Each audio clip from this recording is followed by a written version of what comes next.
Hello, my friend. I want to tell you about a brand new podcast called My Body Odyssey on the rewards and challenges of an active lifestyle. You'll listen in to the wellness journeys of ordinary people facing exceptional challenges during extraordinary times. Stories of everyday athletes who manage recurrent injuries, diabetes, or postpartum depression, with insight input into every episode from doctors and other wellness experts. Just search My Body Odyssey on Apple Podcasts, Stitcher, Amazon Music, Spotify, or wherever you're listening right now, and visit mybodyodyssey.com. Why is it so hard for us as human beings to focus on what's right in front of us? And how can mindfulness help? Welcome to Mindfulness for Beginners.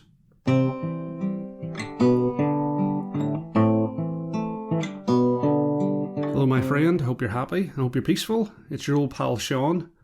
Imagine you're trying to watch a movie and you've accidentally switched the director's commentary on and you don't know how to switch it off. Rose is asking Jack to draw like one of his French girls, but you can't hear that because James Cameron is going on and on about the iceberg in the next scene and the CGI used in the last scene. You're trying to concentrate, but you can't. The judgment of what's happening on screen, the talk about the past and the future is distracting you from enjoying the substance, the reality, the here and now. And our minds are like that too. It's difficult for us to be in the present moment because we're being pulled out of it so often by our mind.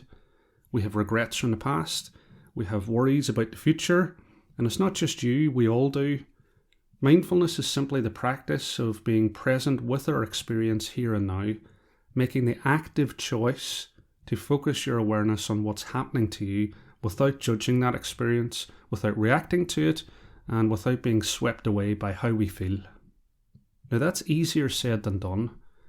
The reason why we call it a practice is because it takes practice, but it doesn't take much practice. Doing it for a few minutes a day for a month will make a noticeable, measurable difference. And what is that difference? Well, you've heard me and others say, a calmer, happier life 100 times. So I'll try and make it a bit more tangible. Let's say you're feeling stressed, you had a bad day at work, and your partner says something innocent that you take exception to. Mindfulness is the difference between reacting by saying something tetchy that you regret and choosing to breathe for a few seconds where you notice that you're stressed, you notice your reaction to what they said, and you choose to say something else, or find out what they intended, or not speak at all. Mindfulness is not just a way to reduce stress after the fact, though. It allows you to reduce the impact that stressful situations have on you as they're happening.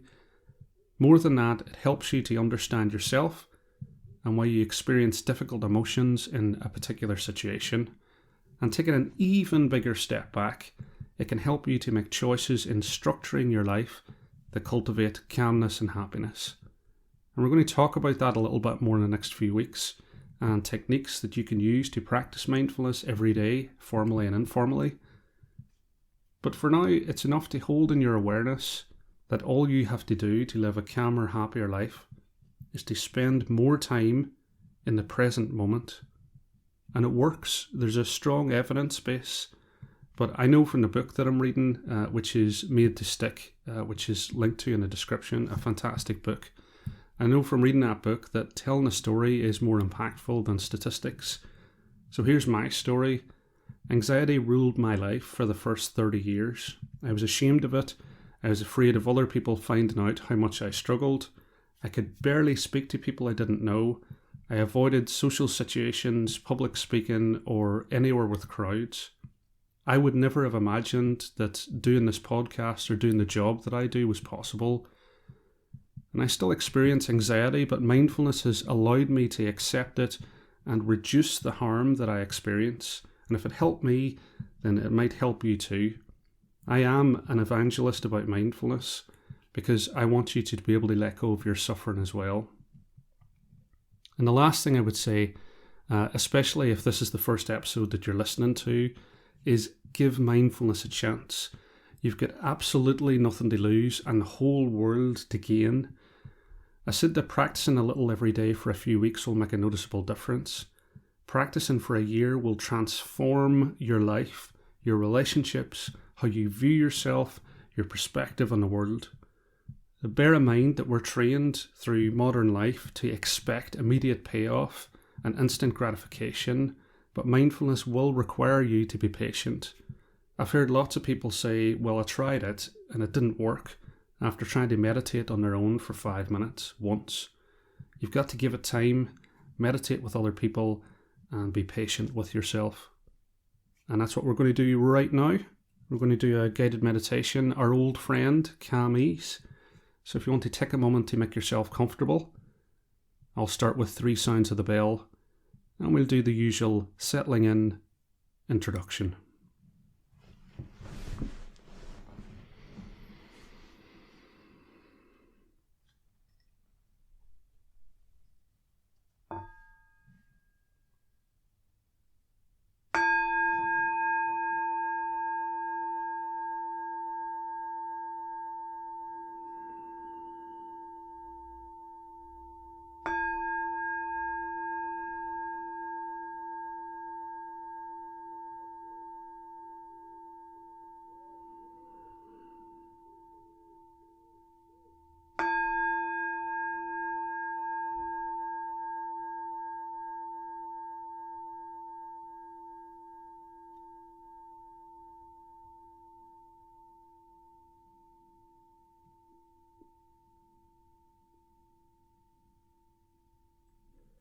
So firstly, focusing your awareness on your posture.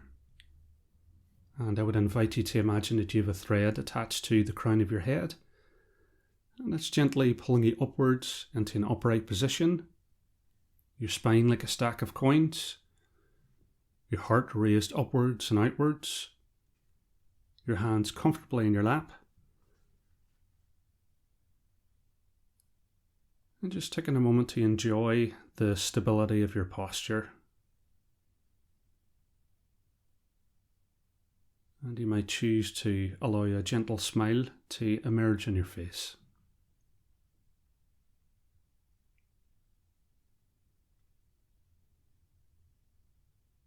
And then expanding that spotlight of awareness to your entire body.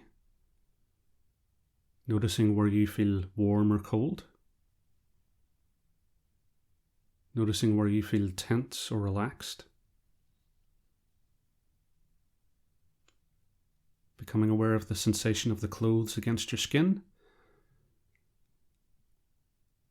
And the points of contact between your body and the chair and the floor.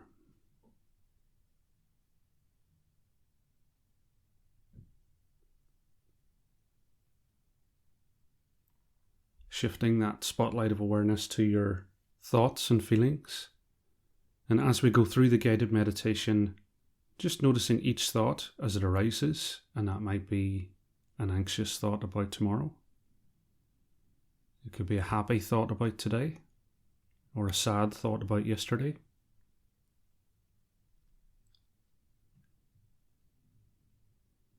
Just listening to each thought for a moment, allowing it to leave, and gently and without judgment, bringing your attention back to your breath.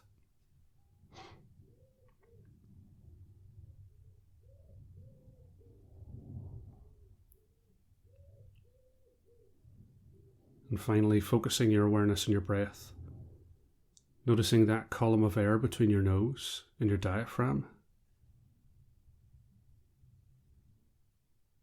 Noticing how the air feels cooler on the way in, warmer on the way out.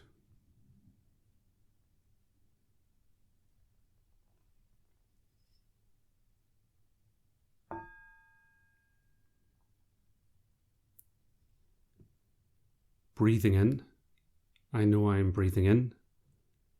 Breathing out, I know I am breathing out. In, out.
Breathing in, my breath grows deep. Breathing out, my breath goes slow. Deep, slow.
Breathing in, I calm my body and my mind.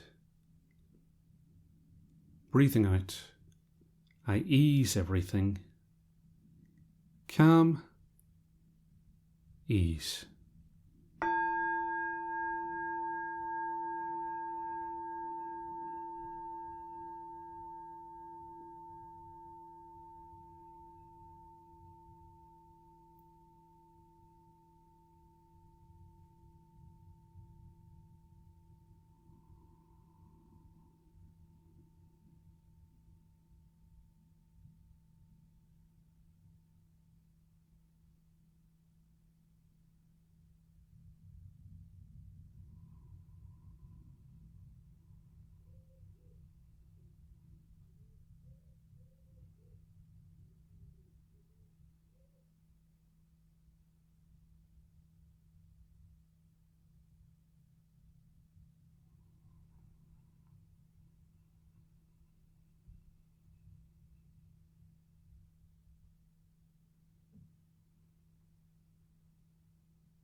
Breathing in, I smile.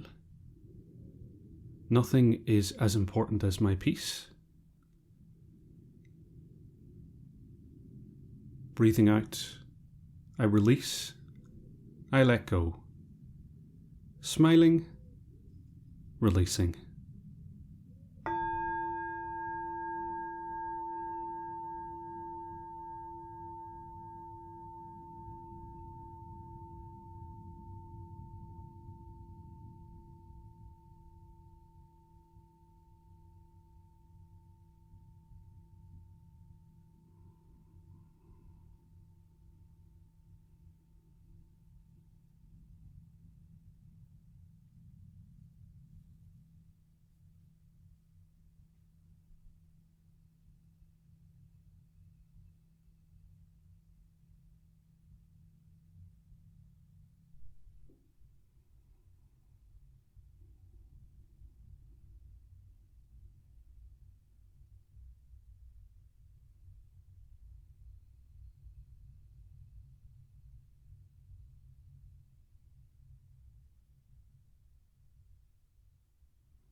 Breathing in, I establish myself in the present moment. Breathing out, I realize it is a wonderful moment. Present moment, wonderful moment.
And as we reach the end of the guided meditation, we're going to take a few moments just to notice any changes, firstly in your body, any areas of relaxation,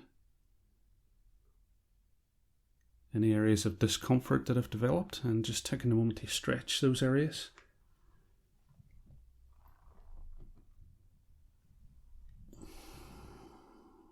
Noticing any changes in your mind. And if you feel a sense of calm or peace, then I would invite you to carry that through the rest of your day and your interactions with other people. And finally, opening your eyes and returning your awareness to the room that you're in. And just before we finish, a couple of quick announcements. I've been getting some really lovely emails from you, so thanks to Max, Yana, Annalise, and other people. It's great to hear from you, so do get in touch. The email address is in a description. I've been quietly running a blog. I don't think I've actually mentioned it here or put the link in the description, but it is now in the description.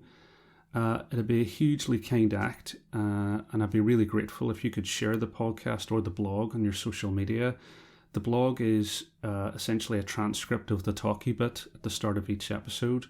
And you never know who you might be helping to find a practice. Might be somebody suffering in silence, or somebody you would never dream that would get into meditation. So share the practice and you might be surprised.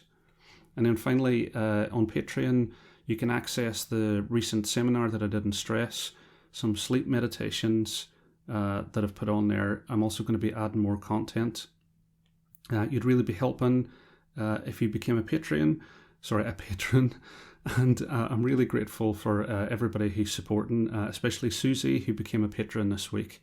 So I'll be creating a loving kindness meditation, wishing Susie, the other patrons, a couple of people who write to me, and all of you, peace, happiness, and freedom from suffering. I'll be doing that each month. So if you become a patron, then you can let me know if there's anything particular you want to add to the loving kindness for you in particular. So the first one will be published today on Patreon. So if you join, you can become, you can get access to that, and you can also ask what you would like your loving kindness meditation to be about. And may you all be happy, may you be peaceful, and may you see yourself through the eyes of understanding and compassion. Slán will you, and I'll see you next time.